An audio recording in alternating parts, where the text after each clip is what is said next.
There's only one thing that I love more than money, and that's the McLaren F1 team. Ever since I started watching F1, I've always supported them. I want to be able to say that I'm unique in being a lifelong McLaren fan, however, I haven't met a single F1 fan who doesn't like them, which is an issue because that could mean I'm about to offend almost every single member of the F1 community. McLaren are the first F1 team to have released their 2021 car, and although a lot of people are annoyed at the fact that it looks basically the same as last year's, I personally think the small changes make it look a lot better. However, having a good livery doesn't necessarily mean you're going to have a good car, which is where I come in. You see, with McLaren switching to Mercedes power this year, you'd be forgiven for thinking they'd instantly be able to challenge for wins and podiums, and while I'd love for that to happen, I just don't think it's very likely. So let's have a proper look at McLaren, and try to figure out whether or not 2021 is going to be their year, shall we? It's been over 8 years since McLaren last won a race, although this almost came to an end last year when Lewis Hamilton failed to see a massive warning sign over the pit lane in Monza. Not the first time a racing driver missed a sign, eh? Coincidentally, the last time McLaren won an F1 race was when they ran the numbers 3 and 4 and had Mercedes power. While I'm not some kind of conspiracy theorist, that's just too good not to mention. So let me talk about the first part of that statement, the numbers on the cars. The numbers 3 and 4 on the McLaren cars mean that the drivers inside those carbon fiber coffins are Daniel Ricciardo and Lando Norris. Norris is going into his 3rd year with the team, while Ricciardo is a complete stranger to having a reliable engine in the back of the car, seeing as he's had to deal with a Renault engine for the last 6 years of his career. For real though, Ricciardo would probably have scored more points in the last 6 years if he'd been driving a ride-on lawnmower. Getting back on topic, Ricciardo is obviously a very experienced driver, with one goal in mind, which is to win a world championship. And I mean, why wouldn't he? All drivers want to win a world championship at some point in their careers, so what's the point of just being happy with a few wins? Which, by the way, he has 7 of. Ricciardo's experience in fighting for wins is obviously going to be helpful for McLaren, as neither Carlos Sainz or Lando Norris really have that much experience in driving for top teams, meaning that they might not have been able to give that feedback that Ricciardo can. Daniel Ricciardo also seems to be a very positive driver to work with. He's got on well with almost every teammate he's had, as well as integrating into the team well, and that's almost always led to success for both him and the team. As for Lando Norris, he's been with McLaren for a lot longer than just his time in F1.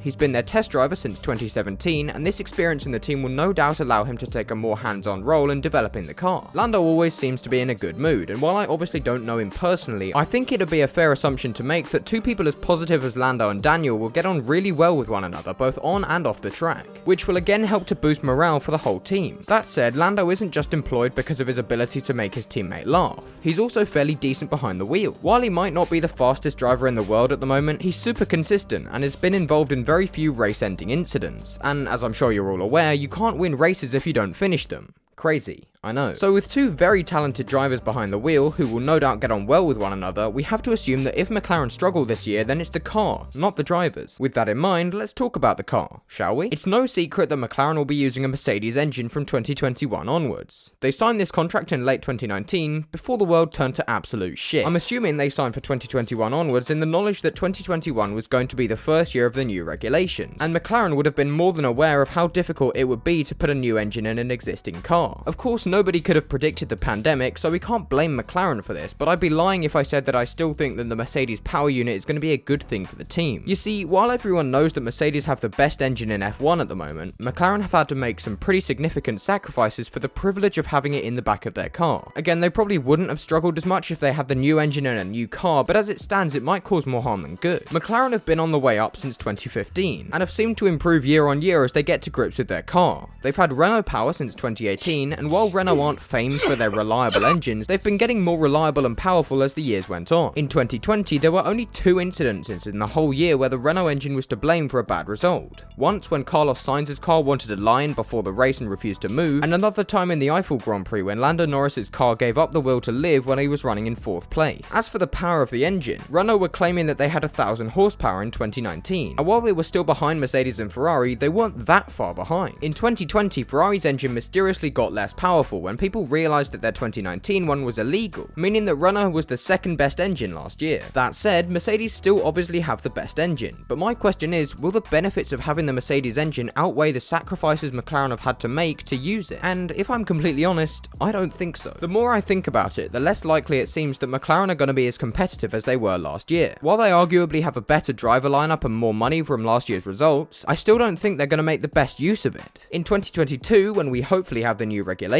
conditions, McLaren might be able to be competitive again, but in 2021, I just can't see it happening. That said, I don't think they're going to make a huge loss. It's more likely going to be like them being faster on some circuits and slower on others, so overall they'll stay the same pace. With Ricciardo behind the wheel of the other car, I have no doubt that the team will still be fighting for podiums on a regular basis. And with Aston Force Point racing Martin India stuck in the 2019 Mercedes, they might not be as strong as they were last season. I guess only time will tell, but for me, I'm looking forward to 2022 more, as that's when I think the McLaren will be back at the front. But what are your thoughts on this? Do you think McLaren will win a race next season? Will they be around the same pace? Do you think I've completely lost my mind? Anyway, that's going to do it for this video, so if you enjoyed it, then I'd appreciate it if you left a like and subscribe to the channel, because it really does help me out in my goal to reach 100,000 subscribers by my birthday. But otherwise, I'll see you all later.